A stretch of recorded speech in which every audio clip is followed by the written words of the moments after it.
Good morning, friends.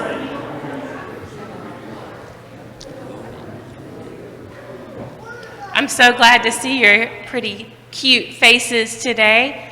Today is a special day. It is Mother's Day. I'm glad you know that, Parker. That's good. Well, something special about today, I want to show you something that I got. You see this right here? You see this at home? One of my girls gave this to me this morning for Mother's Day, and it's a heart-shaped locket. And they opened it and they said, "There's not much in it yet," and it's to the right. And they gave me with all kinds of ideas of pictures of who I could put in here. That I could put maybe them, or I could put. They didn't say Pastor Rob, but they said maybe you might want to put your brother in there or your sister. And I said, well, maybe so, but I don't know. But it got me thinking about a conversation that I had not too long ago with a friend. And they said, sometimes it's hard to know where Jesus is because Jesus doesn't stand next to us where we can see Jesus, and he doesn't sit out in the pews where we can see Jesus. And they said, where is Jesus?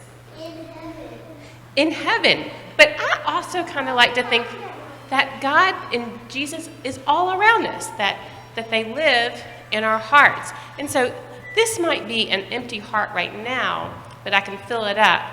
My heart feels like it's full of Jesus wherever I go and all the time, that Jesus' love lives through us and lives through us all. But it reminded me of that when I opened my little Mother's Day gift heart today, and I wanted to share it with you. Would you pray with me? Dear God, thank you for loving us. Thank you for the faith that you've given us and always staying in our hearts. And all of God's children said, Amen.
How great thou art, then sings my soul, my Savior God, to thee.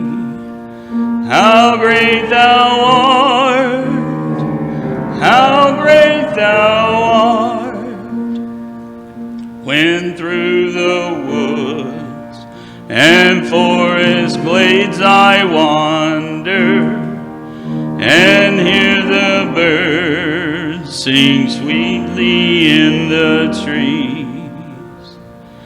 When I look down from lofty mountain grandeur and hear the brook and feel the gentle breeze, then sings my soul, my Savior God, to thee. How great thou art, how great thou art.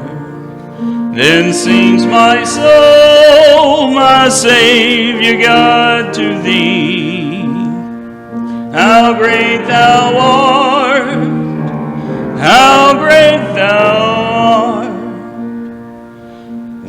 Christ shall come with shout of acclamation and take me home, what joy shall fill my heart.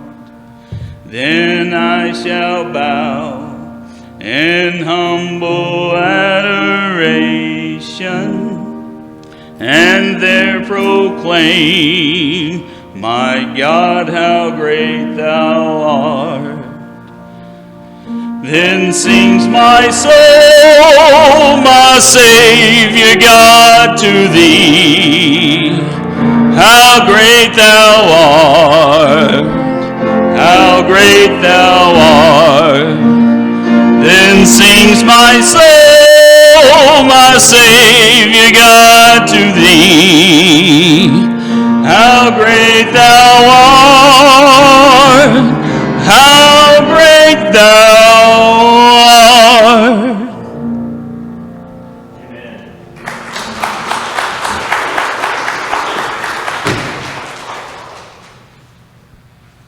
And the Presbyterians all said, Amen. So today, I got a friend who's going to come and read Scripture for me. So let's listen.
Astray by mercy. But when I saw that they were not acting consistently with the truth of the gospel, said to Cephas before them all, You, though a Jew, live like a Gentile, not like a Jew. How can you compel the Gentiles to live like Jews? We ourselves are Jews by birth and not Gentile sinners. Yet we know that a person is justified not by the works of the law, but through faith in Jesus Christ. We have come to believe in Christ Jesus, so that we might be justified by faith in Christ and not by doing the works of the law. Because no one will be justified by the works of the law. But if in our effort to be justified in Christ, we ourselves have been found to be sinners, is Christ then a servant of sin? Certainly not. But if I build up again the very things that I once tore down, then I demonstrate that I am a transgressor. For through the law I died to the law, that I might live to God. I have been crucified with Christ. It is no longer I who live, but it was Christ who lives in me. Life I now live in the flesh, if by faith in the Son of God, loved me and gave himself for me. Do not nullify the grace of God, for if justification comes through the law, then Christ died for nothing. The word of the Lord. Thanks be to God.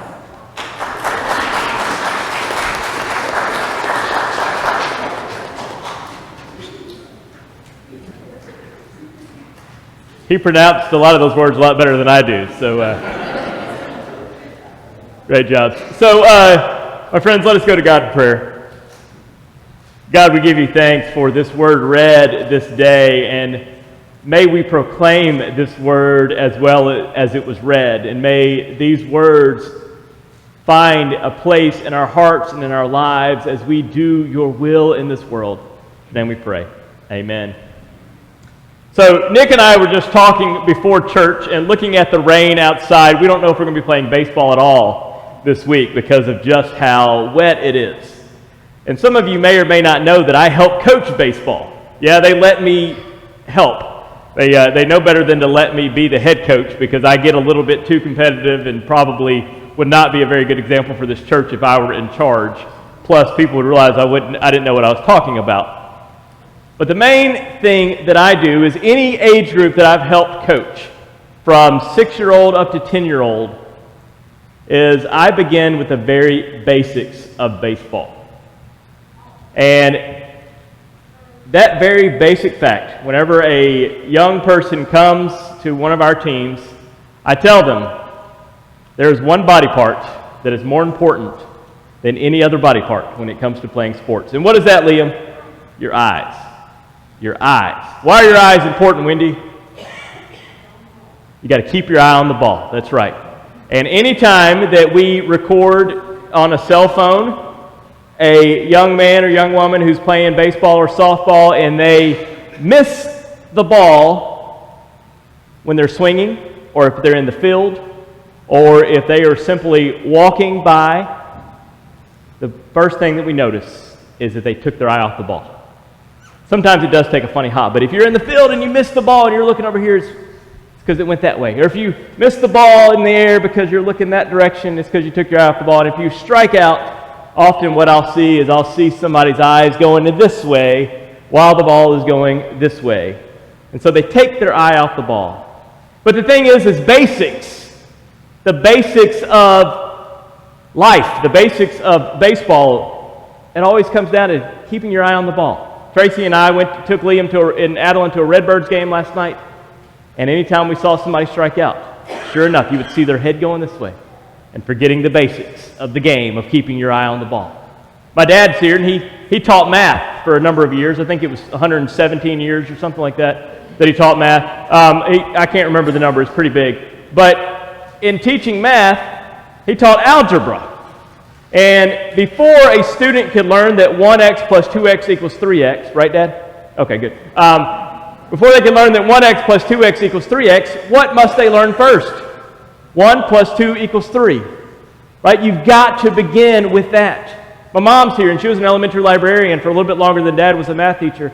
And she was as an elementary librarian, before somebody could read a book, they must remember that A says A, B says, C says. Good, you guys are getting there.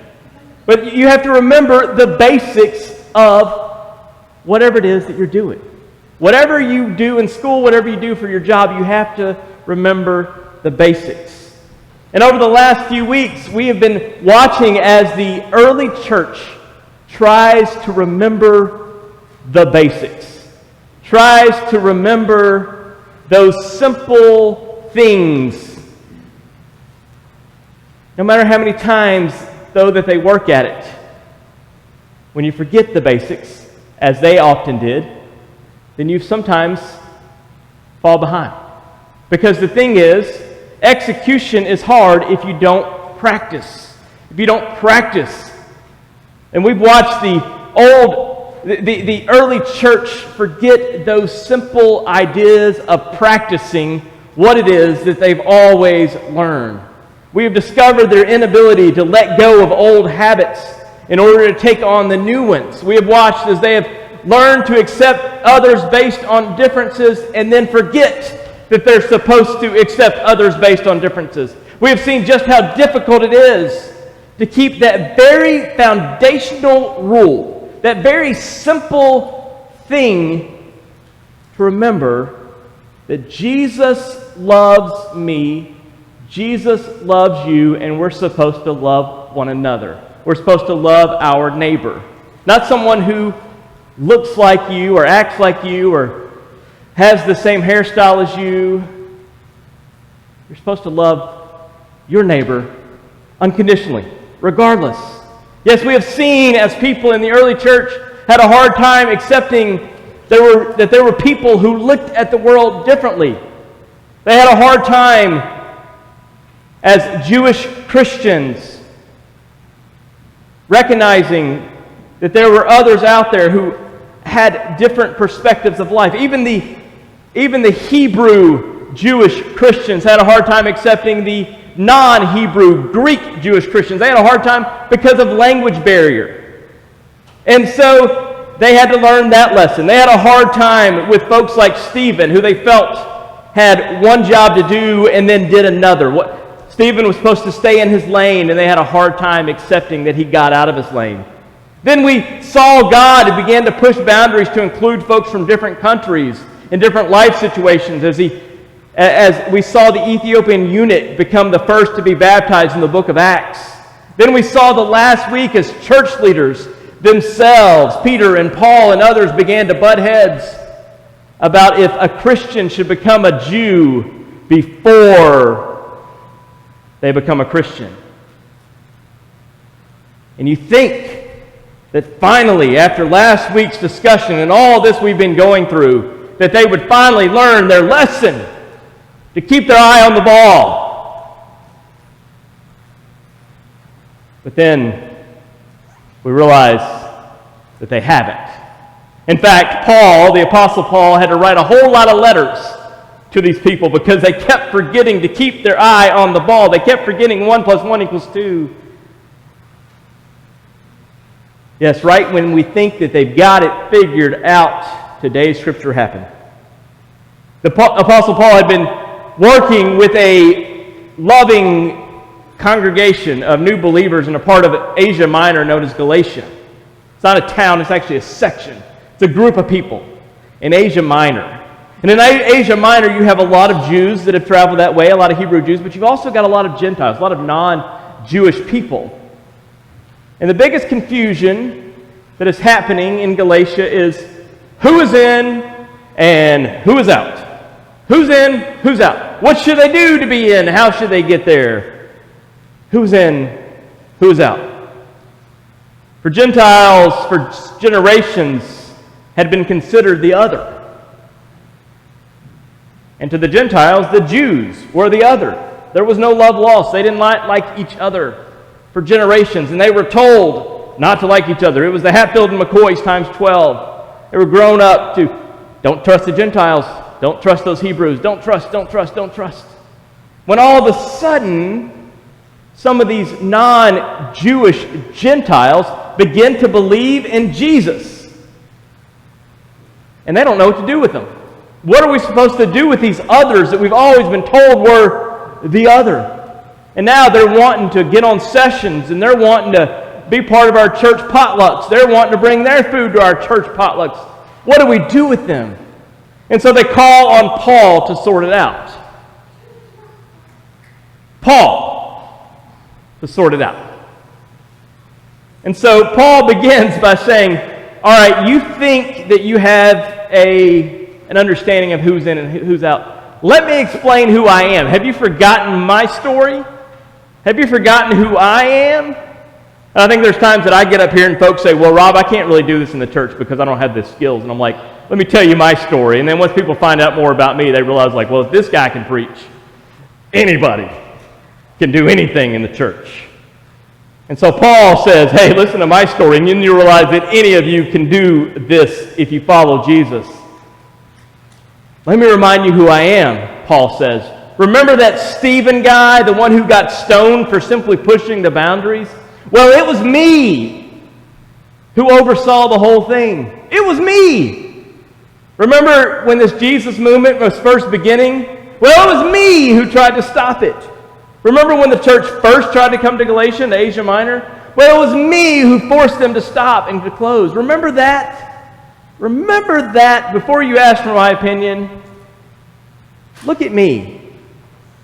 It's not because of me that I get to do what I do.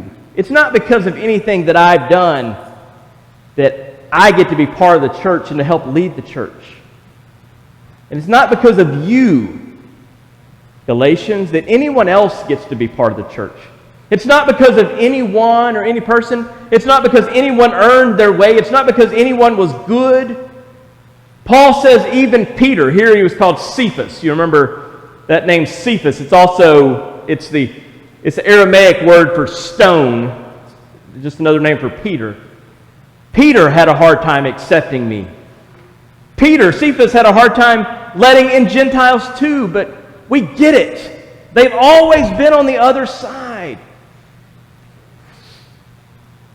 But then in verse 20 he says, but remember, it is not I who live.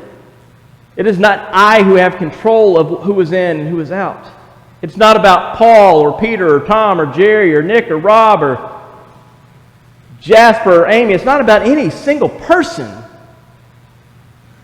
Remember the basics. The basics of the Christian faith is to keep your eye on the ball. Remember Jesus. It is Jesus who lives through us. It's as simple as remembering 1, 2, 3. It's as simple as remembering A says A and B says ba. It's as simple as keeping your eye on the ball. It's as simple as keeping your eye on Jesus.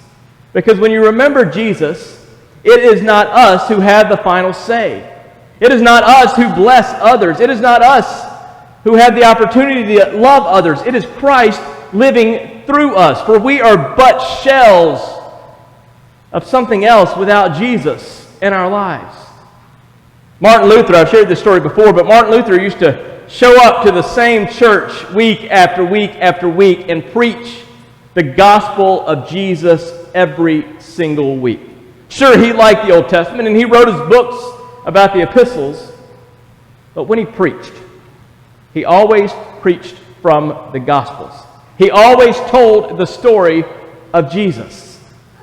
Mostly, his sermons could be summed up in one statement. If you go back and read all of Martin Luther's sermons, which I know our seminary student friends have, when you go back and read all of the sermons of Martin Luther, they can be summed up into 3 words. Jesus loves you. That's essentially what Martin Luther preached. Jesus loves you. And then one day somebody approached Martin Luther about it. He said, why, preacher, do you preach the same thing week in and week out? Why do you preach the gospel week in and week out? And Martin Luther responded, because week in and week out, you forget it. You forget it when you leave this place. And so I'm going to keep preaching it until you remember it. And it seems simple that this Gentile should be included in the church. But when folks put their own understanding before Jesus, they forgot their way. It seems simple that there should be a church who accepts all people, as we try to. But when folks put their own opinions before Jesus, people forget their way. It seems simple to love one another regardless of differences of political affiliation or race or religion or sexuality, but when we put our own understanding before it, we forget our way. Did y'all hear the story in the news this week about the farmer in Belgium? There were some stones on this farmer's property that kept getting in his way. He'd go to do something and he'd trip over them, or he'd run over them, or they would just become a burden. And so after years of putting up with these stones, he decided to do something about it. Picked him up, moved them about 7.5 feet the other direction, from about me to Peggy. He took those stones and moved those stones off of his property. What he didn't realize, that these stones had been put in that very spot in 1819 after Napoleon's defeat on Waterloo 5 years earlier. These stones were part of the border between France and Belgium. By moving these stones, this farmer made Belgium bigger and France smaller by 7.5 feet. He pushed the boundaries of what had always been known simply by doing one small act. And as I read this story this week, as I was preparing for this sermon, it got me thinking about the boundaries that God moves in our lives. You see, when we follow Jesus and let Jesus do the work in our lives, Jesus will stretch the boundaries of what we can do as individuals in our lives. When we let Jesus stretch the boundaries, who we accept into those boundaries of understanding will grow. When we stretch the boundaries, those things such as intolerance and bigotry become things of the past, and we become better listeners, better friends, better siblings, better children, I'm just kidding. Better friends, better Christians, and just plain better. Because there is no limit on what Christ can do in and through our lives. But when we try to cap that love, when we try to bury it beneath stubbornness or laziness or misunderstanding, then life, hopes, dreams, everything in our lives become less about Jesus and more about us. I've always said that I don't want to ever serve a church that is made in my image. I don't want to ever serve a people who think and act like me, because I'm not very smart and I'm not very likable at times. But the thing is when we stretch the boundaries beyond our own understanding and we begin to look at the world through the eyes of Jesus, what we begin to see is that Jesus did not look and ask what your adjectives were. Christ looked and said, "You are child of God. You are child of God." So yes, when we let Jesus stretch our boundaries, we become better. Paul says, look at my story. Look at it again. If Jesus stretched that boundary to include me, just imagine the boundaries God will stretch to include you and them, whoever they may be. Amen, brother. If we continually preach a message of love but don't show it, if we continually put up barriers instead of having open arms, if we separate ourselves because of labels, if we miss out on building relationships because of boundaries, then where is Jesus if not pushed down or forgotten, begging to come out in that relationship? If you've reached the end of your usefulness in the church, move that stone. If you think Jesus can't love you anymore because of what you've done, said, or had done, move that stone. If you're afraid that human-made titles can keep you or others out, move that stone. No human-made titles can fathom the beauty of being called child of God. No disease can cancel God's work. No mask can hide God's words. In every space of our heart and in every fiber of our being, as followers of Jesus Christ, it has to be Jesus. Life doesn't make sense without Him. Because, hear this, if Jesus lives in you, then Jesus has to live through you. If Jesus lives in you, then Jesus has to live through you. Because life as a follower of Jesus should be about nothing else than living like Christ. It is the most basic understanding of the Christian faith, but it is also the most forgotten one as well. So, my friends, when you speak, when you act, when you love, when you judge, when you do anything at all, ask yourself, where is Jesus? It's as simple as 1, 2, 3. It's as simple as keeping an eye on the ball. It's as simple as A says ah or and B says ba.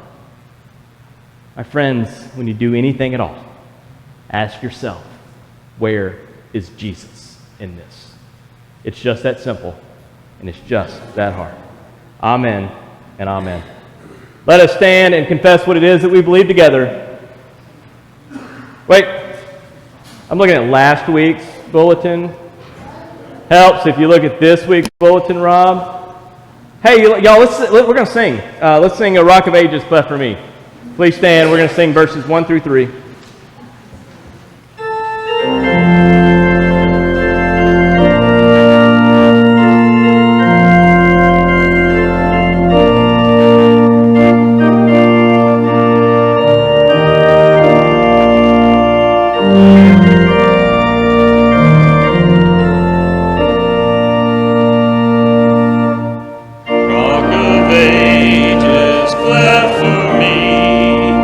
Let me hide.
Apostles' Creed, and so I'm going to ask you what it is that we believe. I believe in God, the Father Almighty, maker of heaven and earth, and in Jesus Christ, his only Son, our Lord, who was conceived by the Holy Ghost, born of the Virgin Mary, suffered under Pontius Pilate, was crucified, dead, and buried. He descended into hell. The third day he rose again from the dead.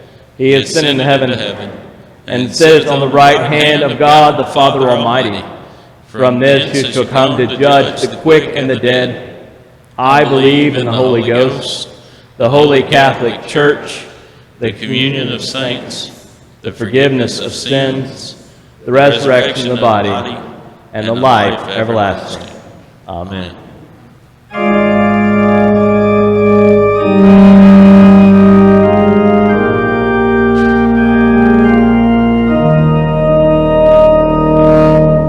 Glory be to the Father, and to the Son, and to the Holy Ghost, as it was in the beginning, is now, and ever shall be, world without end.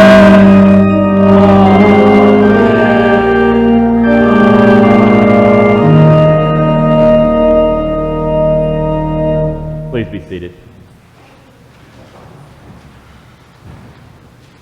My friends, it is right that we do acknowledge that today is Mother's Day. And we recognize that this day is different for every person.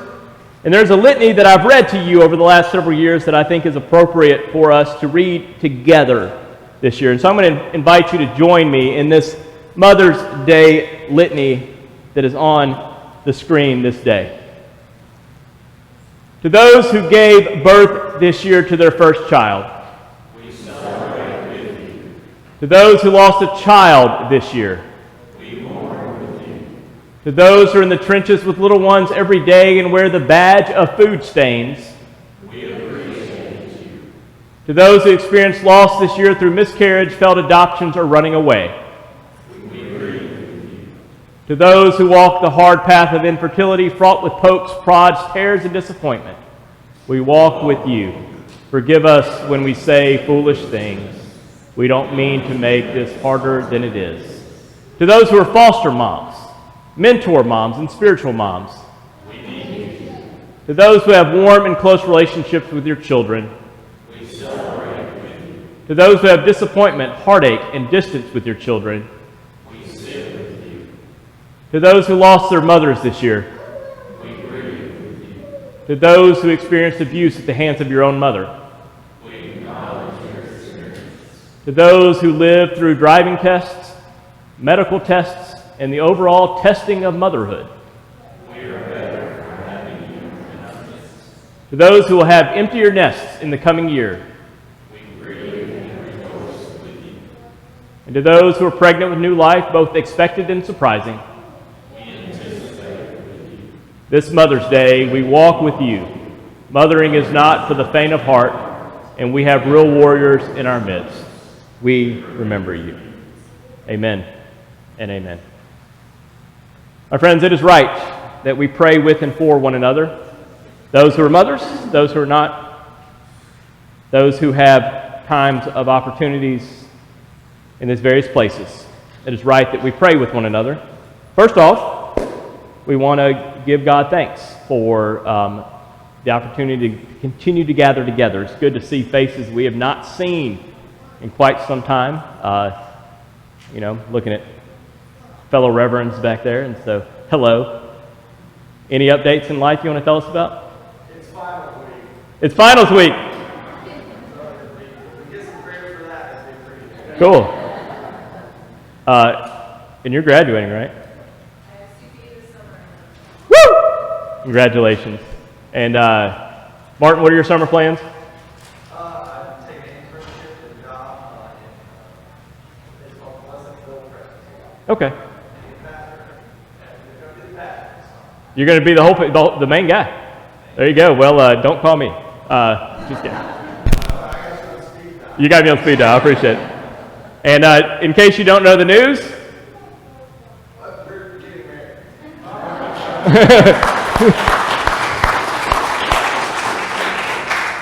when is that?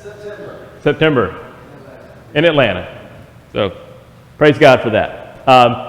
We also do want to remember those in our midst who are going through some different times. It is good to see Katie Chismore back with us today, who has been out of commission because of a foot injury, but who I think has a smile underneath the mask, and it's great to see you. We're glad to have you here. Mary, always wonderful to see you. Always good to see you. Happy Mother's Day to you. Absolutely. Who else are we giving God thanks for, or who else are we reading, or who else are we praying for this week? Yes. Ask for prayers for my niece, Alan Bailey. She will have a lumpectomy. We'll be praying for Irene. Thank you. Who else? Chris, is that a hand? Anybody else? We certainly want to continue praying for those in our midst who have cancer treatments, and those in our own families who are going through cancer treatments. We want to certainly be remembering those who are having memory loss. We certainly want to remember those who are going through the pokes and prods of upcoming procedures on various places. We continue to give God thanks that Susie Fussell made it through her surgery well and is back home. Pat Christensen is doing well as well. We want to continue to pray for the family of Brett Smith, who died last week and whose funeral was yesterday. And I personally want to give God thanks that I have a little boy who's turning 10 tomorrow. So we are grateful for 10 good years so far. So that being said, let us go to God in prayer. Good God, I give you thanks for your opportunity to gather with these people that are in our midst. May we find truth in claiming you and in following you. God, take our hearts, take our minds, and transform them in such a way that in all that we do, we can be your faithful disciples. God, thank you for this church and for the various families who love one another in such ways that even in pandemic, even in times of struggle, they stick together and love one another. God, we thank you for new families that have been joining us, and we thank you, oh God, that next week the church will get to meet the Ogles who joined the church this week. And God, as we hear of others that are looking to make this their church home, may they find your truth. God, we ask that you continue to bless each person that has been mentioned this day. We pray that for peace for those who have lost loved ones, for hope for those who have given up, and for truth for those who seek a new way. We ask all of these things in your Son's name, who taught us to pray. Our Father, who art in heaven, hallowed be thy name. Thy kingdom come, thy will be done, on earth as it is in heaven. Give us this day our daily bread, and forgive us our debts as we forgive our debtors. And lead us not into temptation, but deliver us from evil. For thine is the kingdom, and the power, and the glory forever. Amen and amen. My friends, we're going to be doing something a little different today. Every row should have a basket on it. We are not yet comfortable passing the plate to every single person that is here. And so what we're going to do is just ask that on your row that if you have a basket there and you want to put some money in it, take it, pass it on down, and the ushers will be coming up the outside rows to receive those. If you're interested in giving online, there is a QR code that you can take a picture of there or in your row. You can give online. If you would like to give through your bank account, I don't know how to do that, but Tanya does, so call her and she'll set it all up. And then if you just want to put some money in the plates up here, feel free to do that as well. And so, with that being said, let us give God that which God has given us.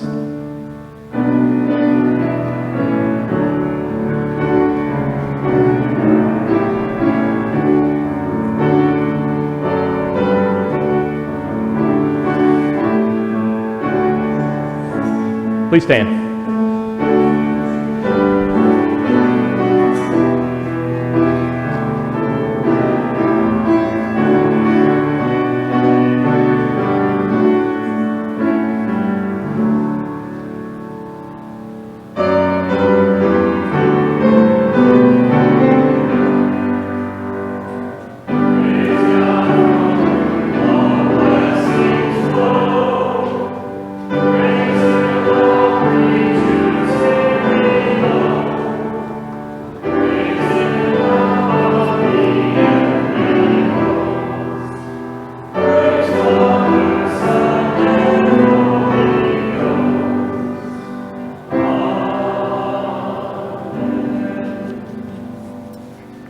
Let us pray. We bring the gifts of our wealth, our time, and our lives to your service. We offer them freely as a testimony to our gratitude for the mercy you have shown us. Accept them and use us for the important work of your kingdom on earth. Amen. Our closing hymn this morning is Blessed Assurance, Jesus is Mine, number 839.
I tell you about a secret hero that happened in church today.